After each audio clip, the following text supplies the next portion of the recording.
کراچی میں مارا جانے والا نقیب اللہ محسود اگر اپنی داڑھی کی تراش خراش نہ کرتا اور لمبی داڑھی رکھتا، اس کی ماڈرن سٹائل تصاویر نہ ہوتی بلکہ چند سال پرانی ایک پاسپورٹ سائز تصویر ہوتی تو وہ ایک مثالی دہشت گرد تسلیم کر لیا جاتا۔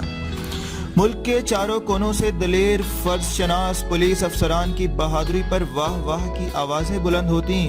پاک سرزمین کو ایک اور ناپاک دہشت گرد سے پاک کرنے پر خراج تحسین پیش کیا جاتا اور دہشت گردی کے خلاف جنگ کو زور و شور سے اپنے منطقی انجام تک پہنچانے کے عزم کو دہرایا جاتا۔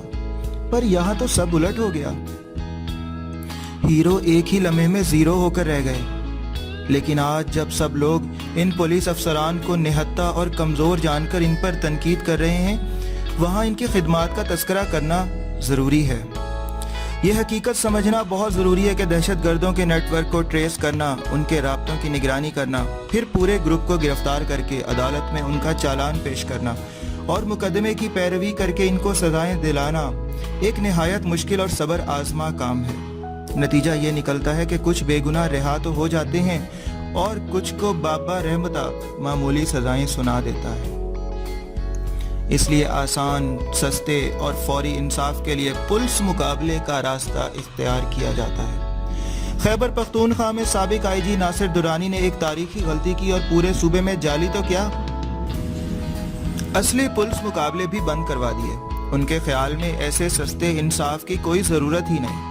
حالانکہ وہ صوبہ دہشت گردی کے خلاف جنگ میں سب سے زیادہ متاثر ہوا، وہاں ہر ضلع میں کم از کم روزانہ ایک مقابلہ ہونا چاہیے تھا، کیونکہ پولیس مقابلے وقت کی اشد ضرورت تھے، ہیں اور رہیں گے۔ اس کے باوجود ان کے کان پر جوں تک نہ رینگی۔ افسوس، صد افسوس، قانون کے کتابی اصولوں پر چلنے والے ناصر درانی کے اس قدم کی وجہ سے پولیس مقابلوں کا سارا بوجھ پنجاب اور سندھ کی پولیس پر آ گیا۔ پنجاب میں تجربہ کار بندے مار افسران کی کمی کے باوجود 150 سے زائد دہشت گرد اپنے انجام تک پہنچائے گئے۔ ارے جناب، یہ تعداد زیادہ بھی ہو سکتی تھی، لیکن نوجوان افسران کی ناتجربے کاری کی وجہ سے یہ تعداد کم ہی رہی۔ دوسری جانب پنجاب میں ایک ریفارمز یونٹ بھی کام کر رہا ہے جو خواتین کے لیے رعایتی قیمت پر موٹر سائیکلز، جدید قبرستان کا قیام اور کبھی مظلوم خواتین کو انصاف کی فراہمی کے لیے سینٹرز بناتا ہے۔ تاریخ کے اس نازک موڑ پر یہ قوم ایسے مثبت اور طویل مدتی اصلاحاتی کام کی متحمل نہیں ہو سکتی۔ ان کے سربراہ سلمان صوفی کو سمجھنا چاہیے کہ ہمیں اس وقت باصلاحیت اور بہادر بندے مار افسران کی ضرورت ہے جو نتائج سے بے پرواہ ہو کر صرف پولیس مقابلے کریں۔ پنجاب میں کچھ رینکر افسران کی تنزلی کے بعد اب سی ایس پی آفیسران کو اس میدان میں لانے کی ضرورت ہے۔ آخر کب تک نوجوان پولیس افسران اسکالرشپ اور بیرون ملک تعلیم کے نام پر عیش کرتے رہیں گے؟ سندھ پولیس کے ایس ایس پی راؤ انوار کی قابلیت اور مہارت اپنی جگہ، لیکن پنجاب سپیڈ کا کوئی مقابلہ نہیں کر سکتا۔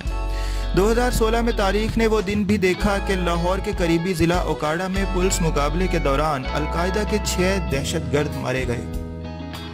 ان سے بھارتی ساختہ اسلحہ برآمد ہوا اور وہ پیپلز پارٹی کے ایک لبرل اور ترقی پسند رہنما سے رابطے میں تھے۔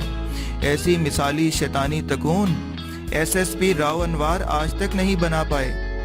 وہ دہشت گردوں کو ہتھکڑی لگا کر ضرور پولیس مقابلہ کرتے ہیں، لیکن مزہ تو تب ہے کہ راؤ انوار ایسا نادر اور بے مثال پولیس مقابلہ کر کے دکھائیں جس میں لبرل بھی رگڑا جائے، القاعدہ بھی ہو اور بھارت جیسا دشمن بھی ہو۔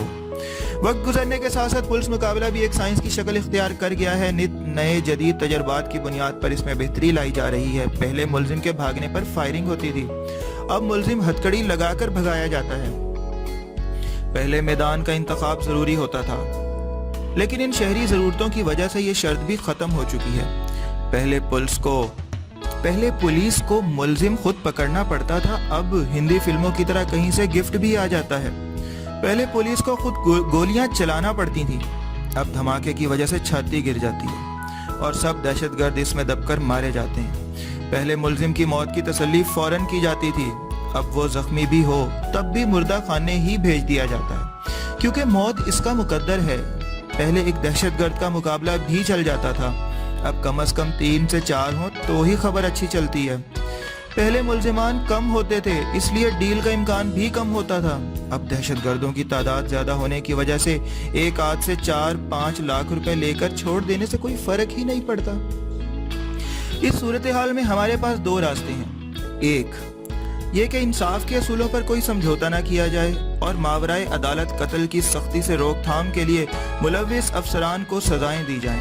تمام جعلی پولیس مقابلوں کی تحقیقات کی جائیں.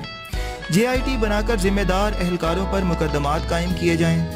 ایسی باتیں کتابوں میں پڑھنا اور تحریروں میں لکھنا بہت اچھا لگتا ہے لیکن عملی طور پر یہ راستہ اپنانا دیوانے کا خواب لگتا ہے.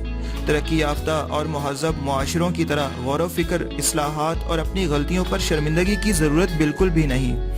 ہمیں ڈھیٹ بن کر یہ تسلیم کر لینا چاہیے کہ بندے مار افسر وقت کی ضرورت رہے ہیں اور ان کے بغیر نظام ریاست و حکومت چلنا مشکل ہے.